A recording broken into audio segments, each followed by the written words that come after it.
Welcome, welcome. So please let me welcome you to our sixth and final community forum. We are holding these forums across San Diego so that we can ask community input on important questions for San Diego. We're in the process of hiring a new police chief, and your voice is important in that. Let me help, just one sec. Can I ask the rest of the room? We're gonna start this conversation, and as this room has noise that bounces off the walls, and so if we can hold down any conversation that's not right up here, that would be helpful. So let me say again, thank you for choosing to prioritize this conversation this evening. We want to make this a useful and meaningful opportunity to hear your voice. And we're going to start with welcome from the key person in the city responsible for this important decision, and that's our Chief Operating Officer, Scott Chadwick. And so I'd like to introduce him and ask him to say a few words of welcome to you tonight.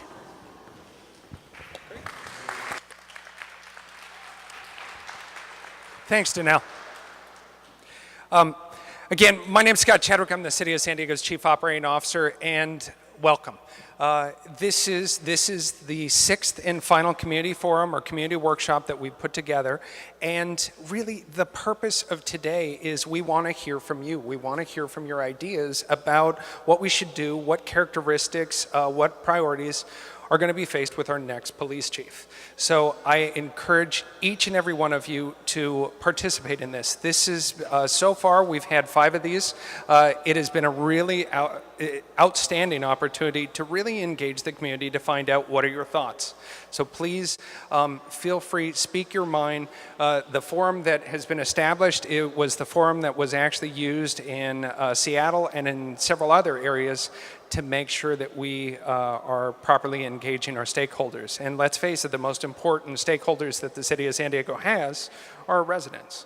So with that said, there is one key part though that I want to kind of read from, and what I have is the City of San Diego's charter. For those of you that don't know what the city's charter is, think of it as the City of San Diego's constitution.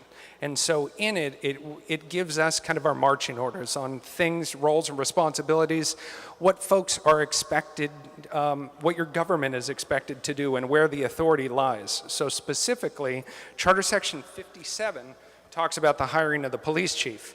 And it states that the chief of police shall be appointed by the mayor, and the appointment shall be confirmed by a majority of city council.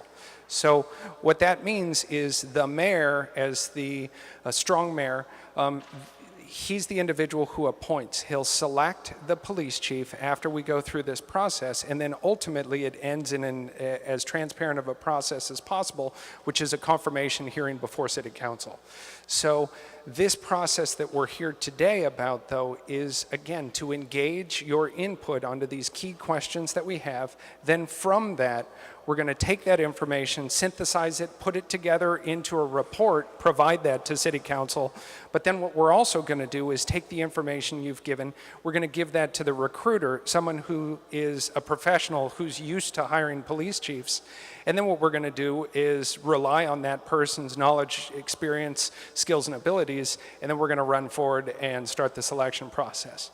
What I want to make very clear, though, is although the City of San Diego is doing a nationwide recruitment, that doesn't mean that there aren't well-qualified individuals here in our own department. The City of San Diego's police department is truly America's finest. We have some incredibly talented individuals, and we hope that they apply. Again, we can't force anyone to, but just because this is a national recruitment, again, I want to emphasize that, and it's a theme that we've heard at all of these forums. Just because we do this, it doesn't mean that there isn't someone qualified in our department. We just want to make sure that we take advantage of this opportunity to see what's out there. So with that said, I'm going to turn it back over to Danelle, and I look forward to hearing the discussion. Thanks, Danelle. All right, thank you.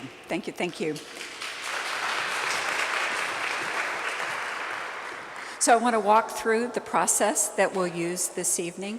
I'm going to look at one of the charts up here. You have that same information on a handout. That agenda is what we'll look at first. We've already accomplished the welcome and opening comments, so we're going to move to the participant input process. We have a inclusive way that we're going to do this input process, and we're going to focus on 3 questions this evening. I'm going to cover the questions first. The first question that we're going to ask you to think about and to share your ideas about: what are the top priorities our next police chief must address? What are the issues, concerns, ideas, issues that you think the incoming chief should have skills with, should know that person will have on their agenda, know our community's concerns as they walk in the door? The second question will focus on leadership characteristics. What are the top characteristics, qualities, traits, skills, knowledge, ability that our next police chief must possess? So as a leader, what are your expectations of that person? The final question is catch-all. Is there anything else that you had come to share this evening that you feel like the city should be aware of, should know, should keep on our radar as the city goes through the hiring process? So those 3 questions are what we are soliciting your input about tonight. The way that we're going to do that, if you've been to workshops before, you know that there's typically guidelines or kind of workshop ground rules. And the ones that we're going to use tonight have been supplied by one of our local resources, the National Conflict Resolution Center, NCRC. They have developed a code of civil conduct that they use in community dialogues, in the work that they do, and these fit for the dialogues that we've been having as part of these community forums. This should be on the back side of your agenda and also on a blue bookmark at your table. So tonight, we will promote an inclusive environment where diverse perspectives are considered and heard. We'll listen attentively and ask questions to understand others' positions. We'll show respect for ideas and views presented, even in situations where we disagree. We'll explain our positions by fairly presenting the reasons for them.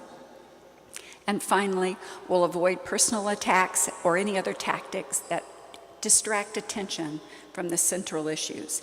And our central issues are key priorities, key characteristics for the next chief, and anything else the city should know in the process.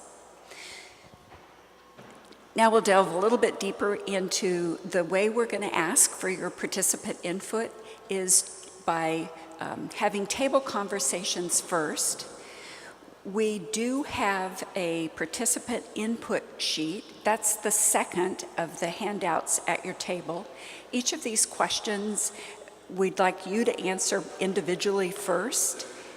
Then we'll have a table discussion, and as you begin to listen to each other, you'll hear some things that you have in common, some things that people are speaking about that you hadn't thought of, that you think are important. Those we're going to want to ask to share with the larger group. So at your tables, we'll give you a piece of chart paper. You will write the messages that your table feel important to share with our larger group. Then you'll select a spokesperson, and that person will come here, will hand you the microphone, and you'll read and walk us through the key issues that came out at your table. We'll do that for each question. So right now, we're going to start with question number 1, and that is, again, what are the top priorities our next police chief must address? So first, make your own notes. That input form we're going to want to collect later. When you see that people at your table are finished writing their personal notes, if somebody would take the lead and start the conversation and ask each person at the table to share what your ideas are, and then somebody be listening, because then we'll want you to capture those on a chart, but we'll bring you that in a few minutes. So to begin with, your own personal notes on the participant input form.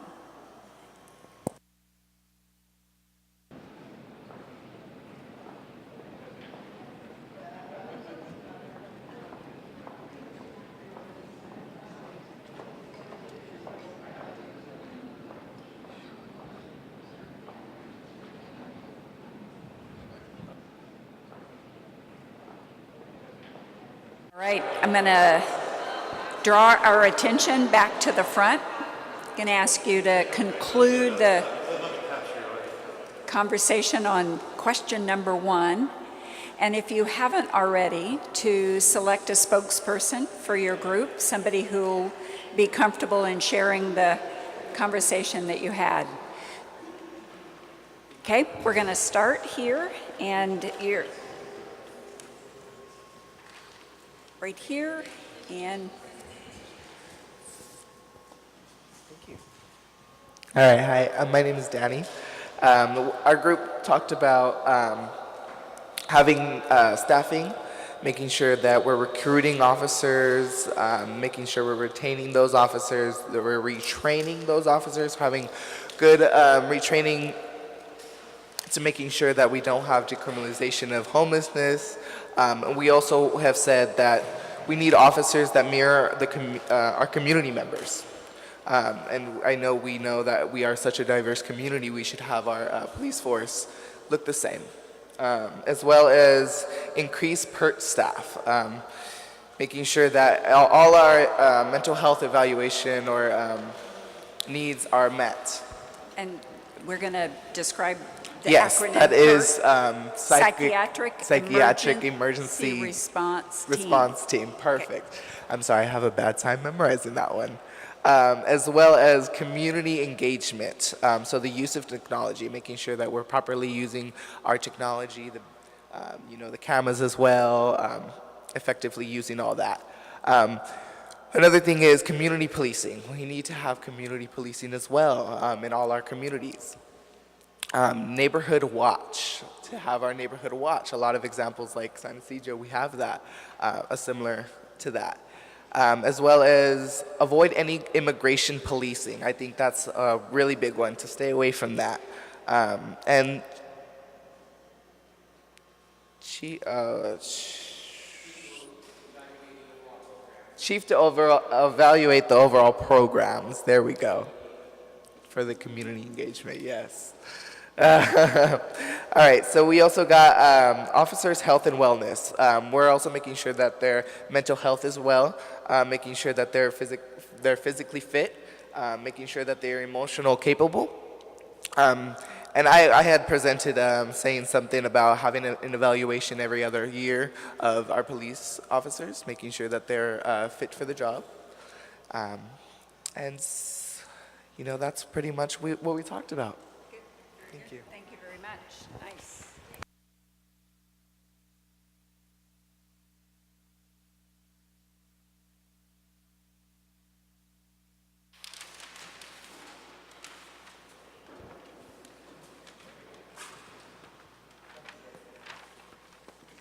All right, welcome. Thank you. Hi. So we echoed a lot of the same ideas as the previous group. Really placing a strong emphasis on working with diverse communities, communities of color, and immigrant communities, and being well-versed in that. More trainings on things like diversity and also things like de-escalation,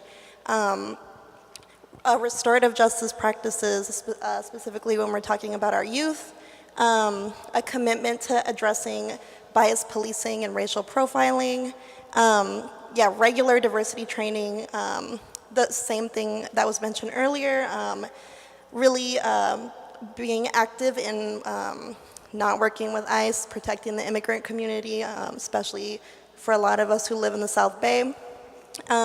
Someone mentioned new things that are coming up, such as the new marijuana laws, and that being a priority, how those are going to be addressed. Community involvement, and someone suggested such as a citizen review board, citizen accountability, such as reviewing police conduct, reviewing body cam footage, more accountability for officers, addressing homelessness, substance abuse, and then someone said making sure to be inclusive of all of San Diego, especially the South Bay, which often we feel left out in these conversations, and we weren't originally included in the forums in San Diego, and we had to ask for it. So that's another thing, is just making sure that all San Diegans are heard and included. Thank you. Good.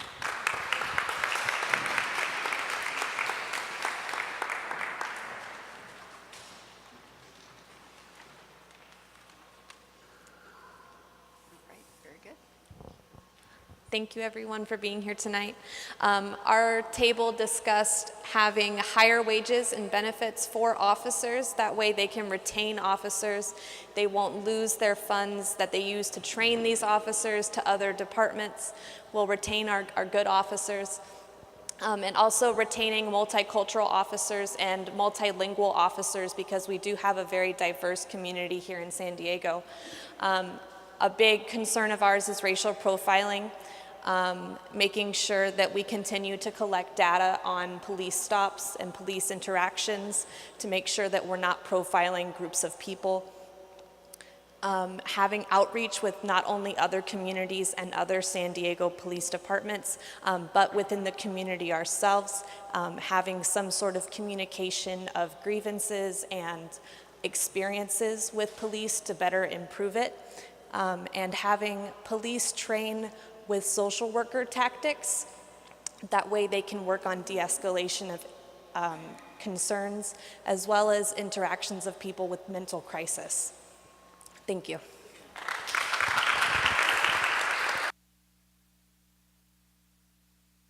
Well, you've got that process down quite well, so bravo. And now we're going to do the same thing on the second question. And the second question focuses on characteristics. Leadership characteristics. What are the top qualities our next police chief must possess? We're going to do the same thing, ask you to make your personal notes on the input form, and I'll just note that we very much would like to have those input forms at the end of the night, so you filling those out individually is a key part of this. And then you'll have a conversation, and then we'll bring you a chart page, and the same thing will happen. So thank you for already heads down writing. All right, I'm going to ask you to draw that conversation to a close. We're going to listen to the report outs from question number 2. Ready, ready, ready? All right, Steph, would you like to come on up? Oh, good, good, good. A whole new presenter. Okay, yoo-hoo. Can I have everybody in the room kind of turn yourself to silent? Just one sec. Yoo-hoo. I want to make sure I can read it. That's what I was making sure I could read it. Okay, so what we came up with of things we'd like to see in the new chief. Number 1 is experience in a culturally diverse community. Proven effectiveness in a command position. So we don't want somebody that's just going from assistant chief to chief. We want somebody who belongs in that chair. Community engaged, focused. So again, we want somebody that's experienced in the community, but that actually gets out in the community. So someone that's approachable, accessible, be willing to hear feedback. Somebody that's adaptable to ever-changing climates. For example, now we've got a national immigration debate to do local police that. Crisis management when there are either man-made terror events or weather events, that they are accessible, that they know what they're doing. Staffing needs, right now we're in the low. We want to be sure that they know that there's peaks and valleys and that they're prepared for that. And budgeting, sometimes they might not get the budget they want, and they've got to go to war with the army they have, not the one they want. somebody of high integrity and that has political understanding. They know what's going on, and they are able to address the community with whatever they've got. Great list. Thank you. Appreciate it. Thank you.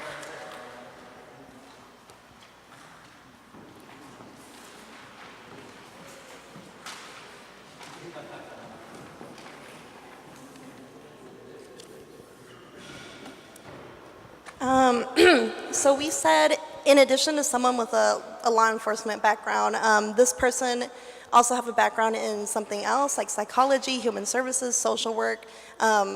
Someone mentioned like maybe they have a BA or a master's in another field in addition to law enforcement. We echoed like a true appreciation for diversity, communication skills along diverse lines. So not only appreciation for diversity, but ability to communicate to different communities.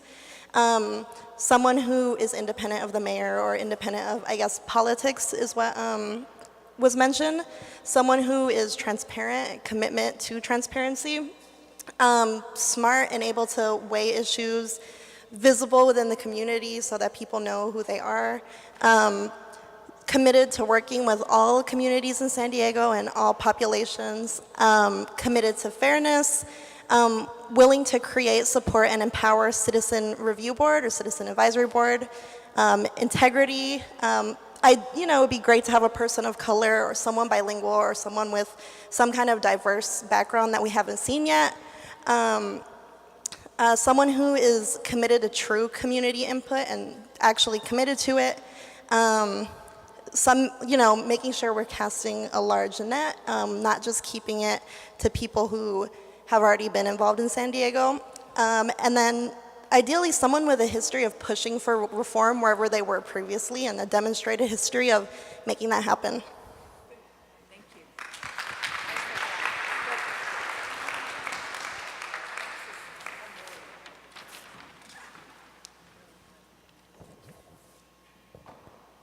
Hello again. We believe that the next police chief should be a great listener.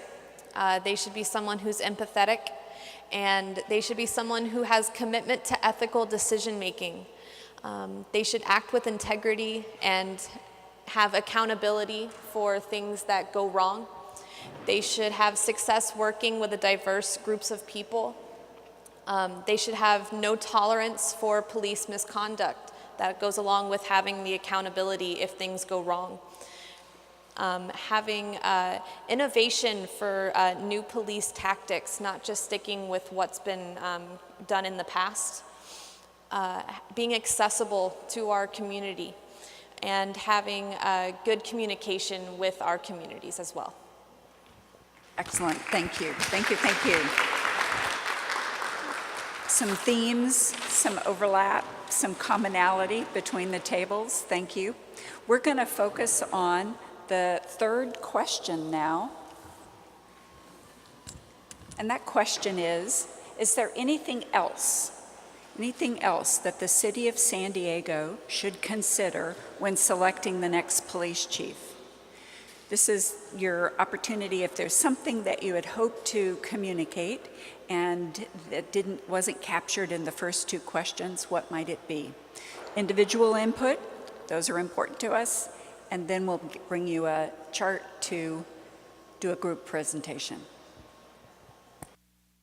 All right, can I ask for you to finish up that conversation and just take a moment to thank the other people at your table for participating with you in a dialogue this evening. We're going to do presentations about this last question, and which group would like to go first? You look ready with 2 pages.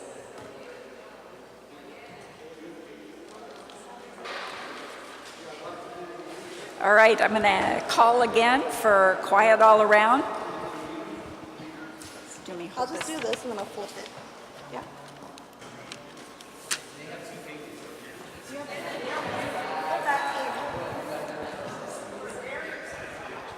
All right, yoo-hoo. Right. So the first thing we said is for a transparent advisory panel that will choose the next police chief. So not a secret panel, not like made transparent after the fact, but transparent now, which should consist of community leaders and people who are impacted and who will be impacted. That got multiple checks, which means a lot of people said that. Proactively recruiting diverse candidates, so making an active effort to not just like take diverse applications, but seek out diverse candidates and make that a nationwide search, cast a really large net to find people out there. Someone who has a demonstrated strong command of budget, who is really innovative and thinks outside the box so that they can address the problems of retention and salary. Someone who can react to situations by not just reacting, but adjusting behavior, making sure that they adjust it, address it, and change it and prevent it in the future. Someone politically savvy, someone who puts service before themselves. Yeah, we said diverse background, which can mean a lot of things. We kind of just mean other than the previous history of straight white men before the recent one. Someone who's not, I don't know how we can determine this, but trying to determine that they're not using the position as a short-term stepping stone to something else, that they're committed to the community. Someone who's independent from like city politics, person of color. Just another point someone made is just South San Diego has been ignored for a long time and excluded from a lot of these processes. And so to be very intentional about including us in all of this. So we were also wanted a report back from all of these forums to everyone who attended and to the communities on what our feedback was and identifying what all the themes were of all the forums. And then how those feedbacks are going to be acted upon. So once we leave the forum, receiving some kind of report back, some kind of summary of everything that was said, and then some kind of like, I guess, assurance that our feedback is going to be taken and hopefully acted on. And then someone experienced with engaging with trans and queer communities and who has experience doing engaging with those communities. Thank you. Good job.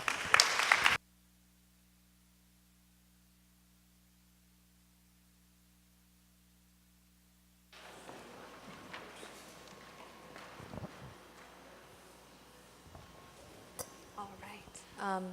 Finally, we would like someone who is unified in a message of restorative justice, someone that we can select through a nationwide, not just a local search.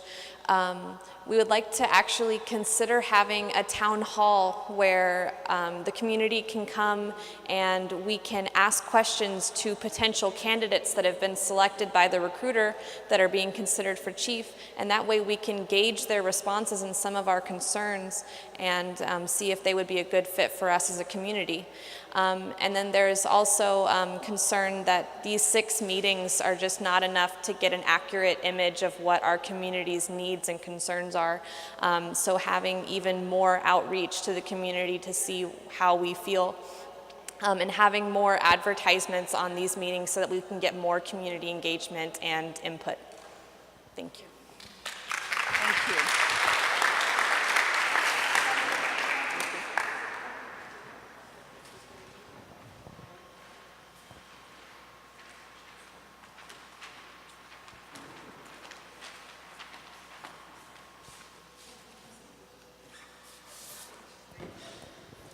The first one was that the individual be committed to a long-term position. There's a reason most strategic plans go 5 years or more. We talked about the pay scale for not just the chief, but the entire SDPD being, it should be near the top, at least within the county. We talked also about a sort of series that a new chief should do, kind of a series of state of the SDPD, at least quarterly, and they should go into each council district when they do this so that everyone gets included. Dedication to an inclusion of immigrant communities who sometimes are afraid to have any contact with law enforcement, whether it's positive, neutral, or negative. and dedication to having bilingual officers. And that doesn't just include Spanish. I know Mid-City has a bunch of other languages, so bilingual staff, not just officers, but staff. Thank you.